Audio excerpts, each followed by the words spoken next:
What's up, guys? Welcome back to the channel. Here we are with another reaction. In this, we have Poland warned Russia for the last time back off. And Poland ain't playing no games with Russia, so you best listen. But before we dive into this, if you guys happen to enjoy, please smash that subscribe button. We are so close to hitting 1,000. You guys have been so incredible. So let's get there together. And let's dive right in. Not on the first day, but in the first minute, we will hit all strategic targets within a radius of 300 kilometers, 186 miles. We will attack St. Petersburg directly. We are not saying this. A NATO general says it with certainty. Rajmund Andrzejczak, former chief of the Polish General Staff, announced this at a security conference in Lithuania as a possibility of possible retaliation against Russia. Russia has already crossed the red lines. The Polish general's warning of an immediate attack on St. Petersburg if Russia attacks NATO is making Russia think twice. Following the invasion of Ukraine, Kremlin leader Vladimir Putin's threats to the whole world with nuclear weapons and the deployment of nuclear-tipped missiles and missile launchers in Belarus are seriously disturbing the Baltic states in particular. One of these countries is Poland, which is seen as the US military base in Eastern Europe. What would happen if Poland strikes Russia with missiles? How would the situation in the Baltics take shape in such a scenario? Would the NATO alliance also get involved in this possible war? We will explore all these curiosities together, but before that, please don't forget to subscribe to our channel, turn on notifications, and like to be informed about our content. Let's take a look at how the Baltic weather, which had become so tense that it almost brought Poland and Russia to war, suddenly took a storm. Before we start, help us by liking this video and sharing our content. Recently, a few of our videos have been facing a lot of recommendation problems due to YouTube's algorithm errors. Also, while we are working against disinformation and trying to bring you the most... I just want to say I completely understand that. On my main channel, Dream Team Neil, bro, like YouTube shut down all pushing videos out to anybody. It's like, it's absolutely insane. The changing algorithm literally shut it all down.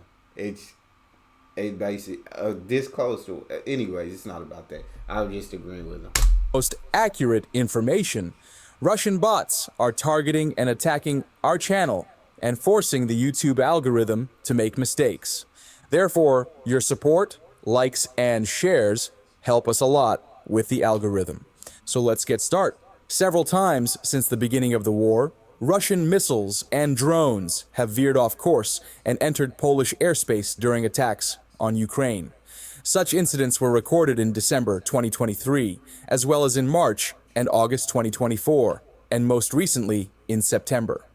The cases of Russian military missiles and drones violating Polish airspace have brought Warsaw into a fierce confrontation with Moscow. That is why Poland has been one of the Baltic states that have responded most harshly to Putin's threatening moves in the Baltics. Recent statements by the Polish Military Council could even trigger a possible war between the two countries. Lithuania was one of the last to indicate that Russia would turn its attention to the Baltics to expand its invasion strategy beyond Ukraine. Kęstutis Budrys, national security advisor to the Lithuanian president, said at the Defending the Baltics conference that after the war in Ukraine, Russia could direct its imperialist expansionism to Estonia, Latvia, Lithuania, and Poland. The likelihood of such a scenario was likely to increase if Belarus became a full part of Russia's invasion plans. Poland was closely monitoring this threat and was on high alert to react immediately. Therefore, a shocking and jet-fast step came from the Polish side against the Russian and Belarusian threat. Rajmund Andrzejczak, former chief of the General Staff of Poland, announced that Ukraine had given them a few years and that if Russia won in Ukraine, there would be one Russian division in Lviv, one in Brest, and one in Hrodna. Rajmund Andrzejczak said that if Russian troops crossed the Lithuanian border, there would be an immediate response. Mr. Andrzejczak added that they would hit all strategic targets within a radius of 300 kilometers in the first minute, not the first day. The Polish general even said that they could attack St. Petersburg directly in a blatant threat to Russian President Vladimir Putin. To avoid escalation, Mr. Andrzejczak argued that European countries should take the initiative in their own hands and make it clear to Russia that an attack on Poland or the Baltic states would be the beginning of a full-scale conflict. I'm telling y'all, hey, this Polish general, he not mincing no words. He not finna beat around the bush with it. He telling you straight up, not in the first day, in the first minute, let y'all cross that line. You know, as a kid, I don't know if y'all did it in Poland, but as a kid, in school, you know what I mean? You had them squares in the hallway, and you tell somebody, step in my square, bro. Step in this square and it's on. Or the stick on the, knock this stick off my shoulder, or you put the stick on the ground. You put a line on the ground, step over that line, and we finna get it going. Step over that line, and it's gonna be conflict.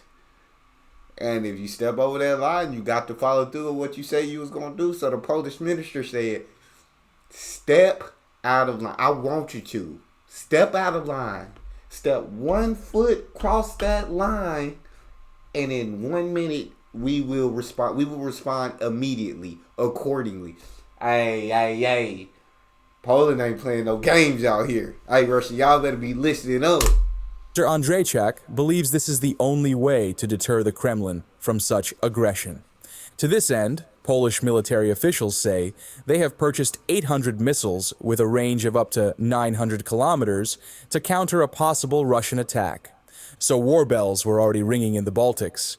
Poland had started to strengthen its army against possible Russian attacks. Yeah. Poland has been working aggressively to make its army the strongest in Europe, increasing its military power, acquiring the latest weapon systems, and developing a significant arms industry, albeit at a high cost.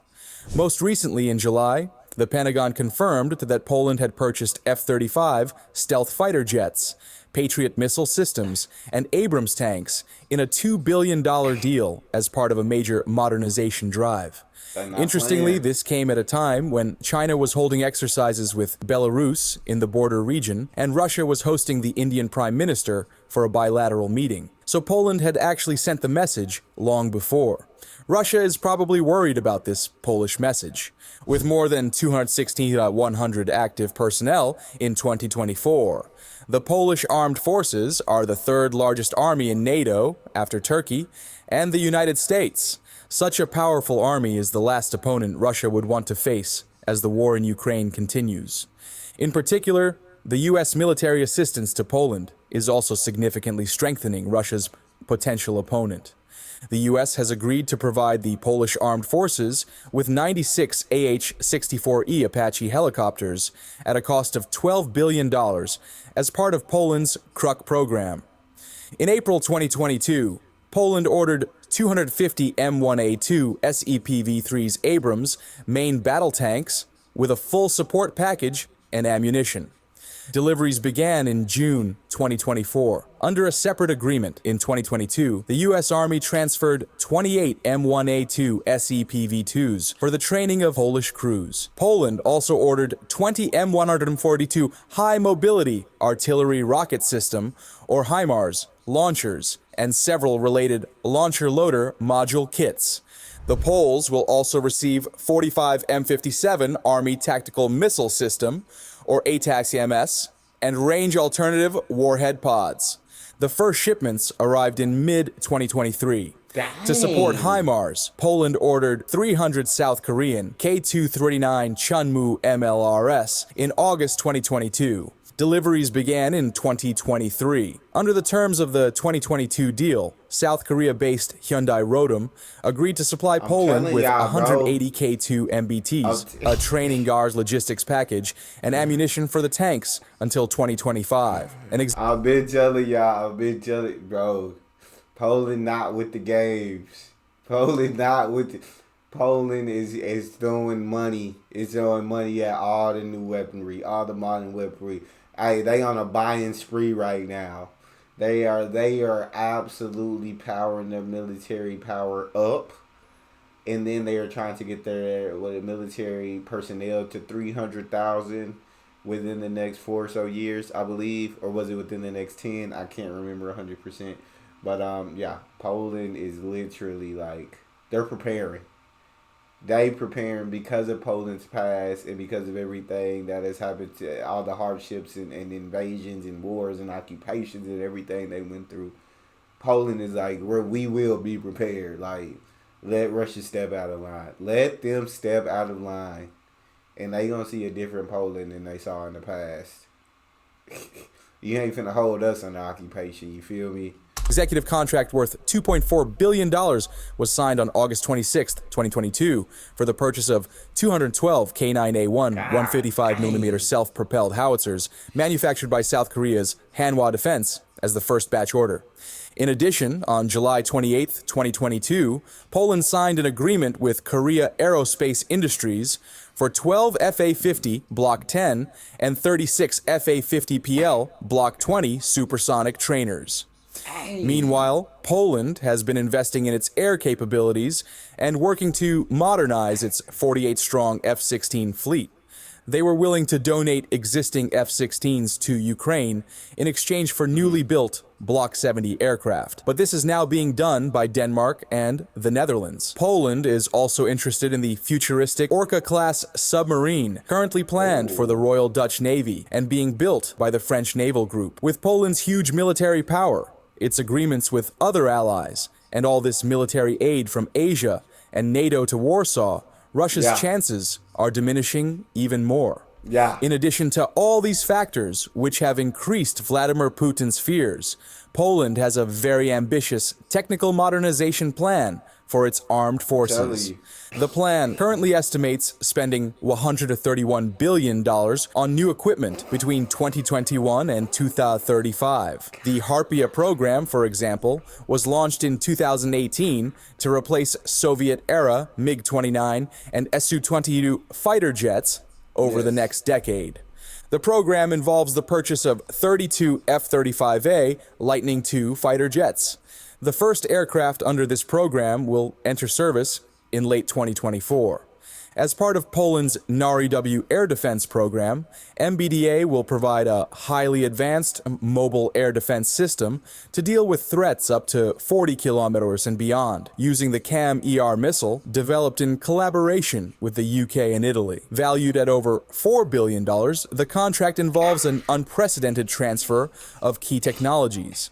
Under this program, the Polish PGZ NARI-W consortium will produce more than 1,000 Kamar air defense missiles and more than 100 launchers.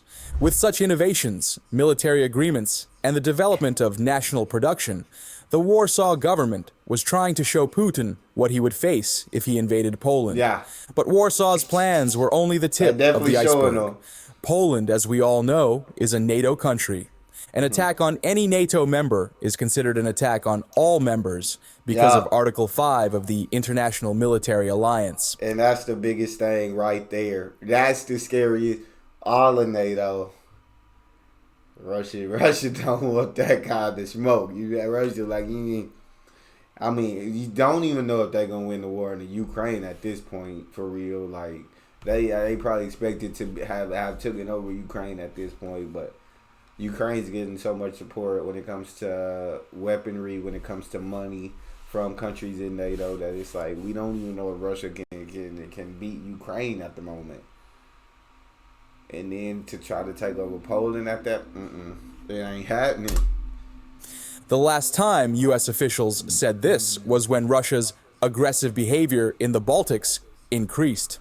This is not just a policy for the United States.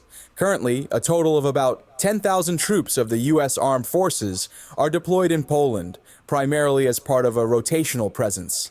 The V Corps Forward Headquarters, where these troops are located, is one of the U.S. military facilities in Poland, located at Camp Kosciuszko in Poznan, as part of the permanent presence of the U.S. Army. NATO members, especially the United States, therefore stand behind Poland on this issue. One of the most important proofs of this is the huge military facility of the International Alliance in Powidz.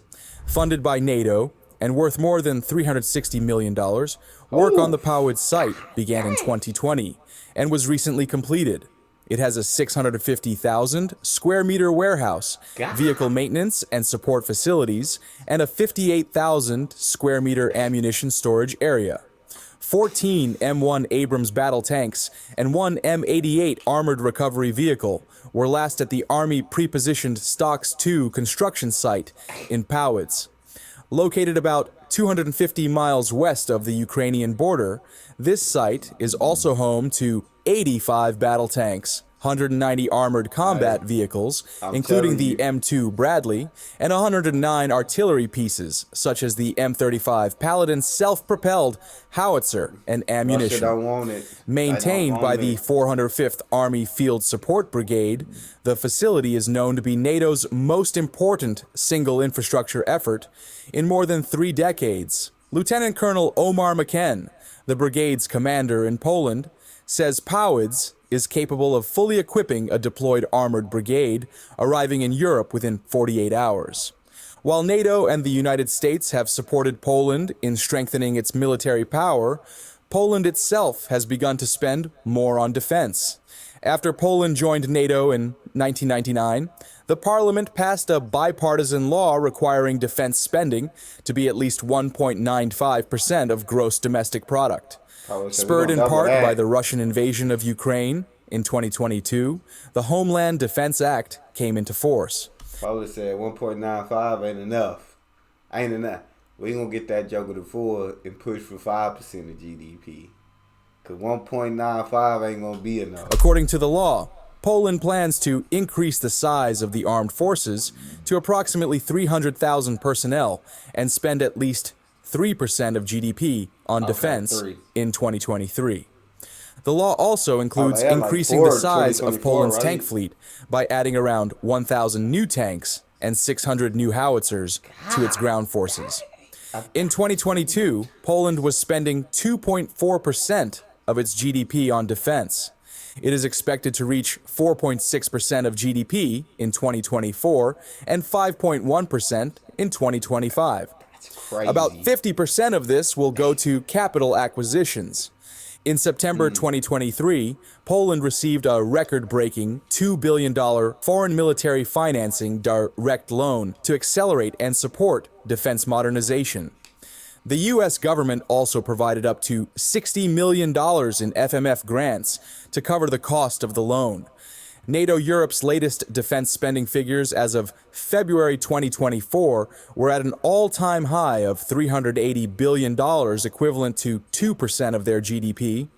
Poland's military spending, the 14th highest in the world, increased by 75% between 2022 and 2023, reaching $31.6 billion. This was by far the largest annual increase of any European country. The Kremlin leader is unlikely to make the mistake of dragging his army into a new war, especially when he is already at war in Ukraine. But Putin's... And I think a lot of Poland doing this is for preparation, of course, but more so as a deterrent to like say, hey, like, I mean, you could try, but I'm telling you, it ain't gonna go the way you think it's gonna go. It ain't gonna go the way you think it's gonna go. So before you even try, look, hey, do your research.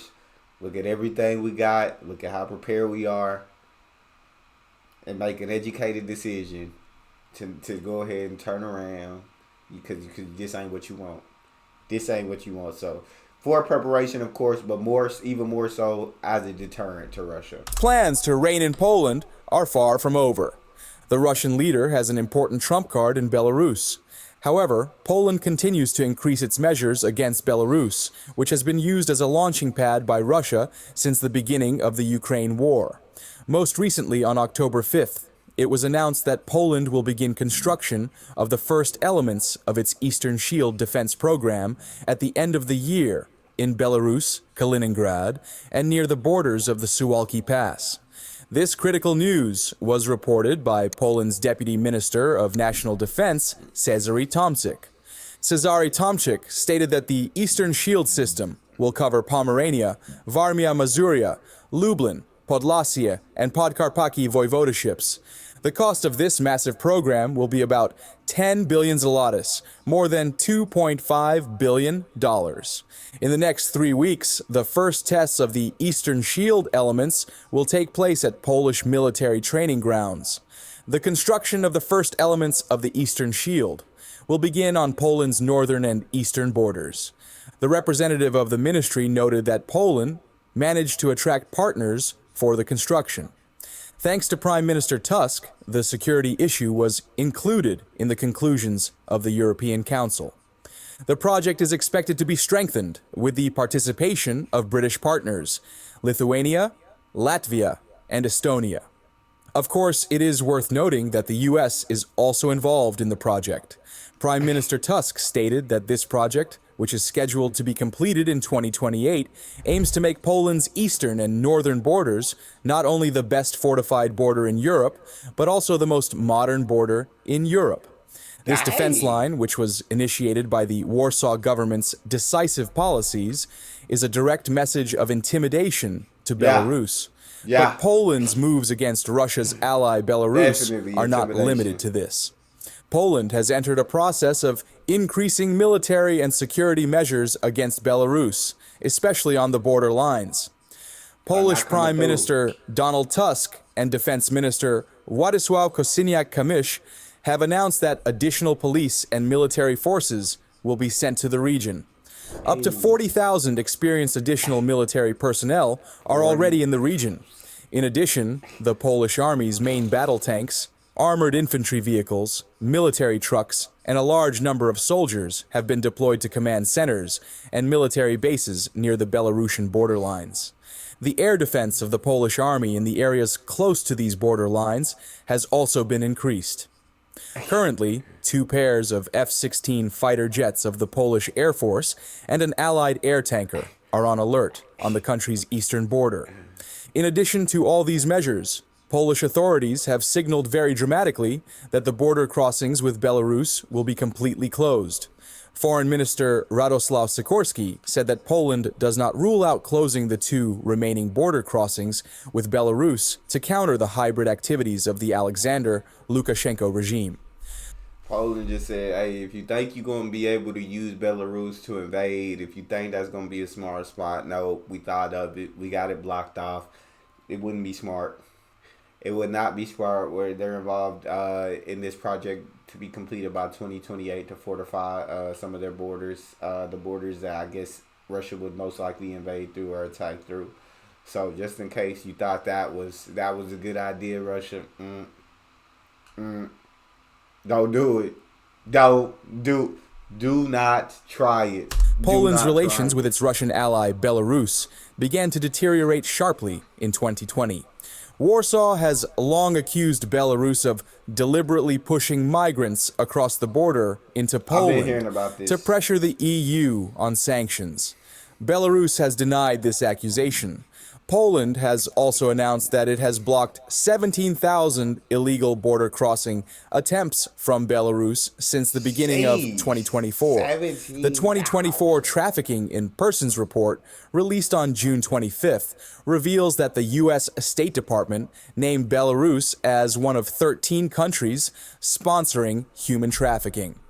Belarus, China, North Korea, Russia have a documented policy or pattern of human trafficking, often involving forced labor as part of the government, or as part of the government in national business projects, military operations, economically important sectors. A report on this issue says that Belarus has flagrantly committed violations in projects or missions funded abroad or in government compounds.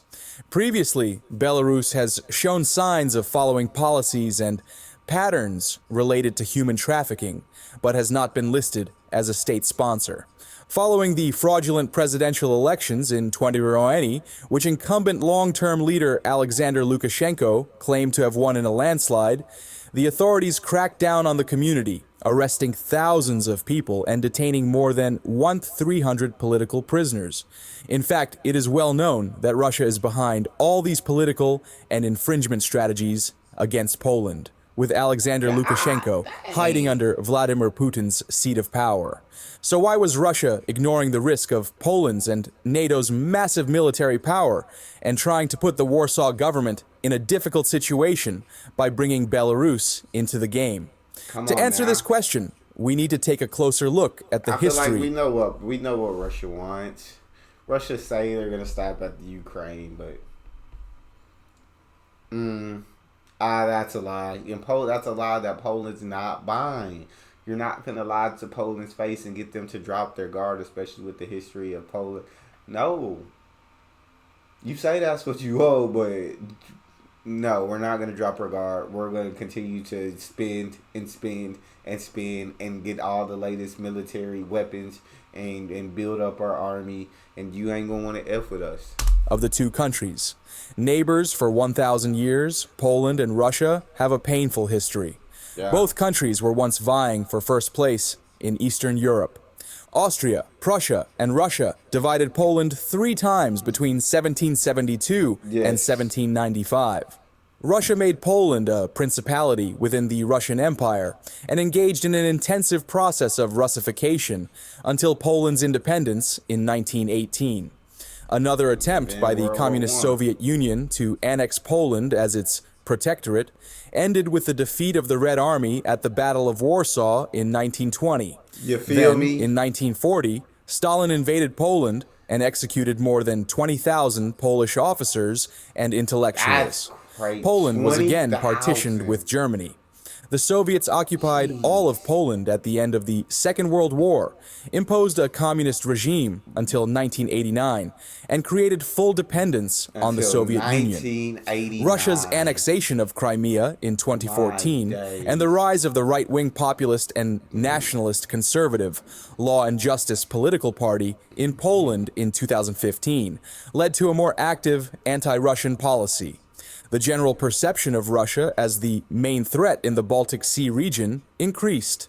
Closer to the present day, this perception was reflected in the Defense Concept of the Republic of Poland, published in May 2017. It was clear that the Russian Federation's aggressive policy posed a direct threat to the security of Poland and other countries on NATO's eastern flank. Not wanting history to repeat itself, the Polish side is already taking military, economic, and political measures against possible Russian aggression. Thank you for following us. They're not having it. They're not having it, Russia. Don't even try it. Don't try it. Don't try it, because if you do, it's going to be some problems for you. Poland, that, like I said, warned Russia for the last time. That's it. Ain't going to be no more warnings. You step out of line and you're going to have to face the consequences. Point blank, period. Y'all tell me what y'all think about this in the comment section. Very interested in learning what you have to say. If you enjoyed, please, please, please don't forget to smash, subscribe. Let's get to 1,000. That's all we got. Make sure you check out the next video. I'll see you guys next time.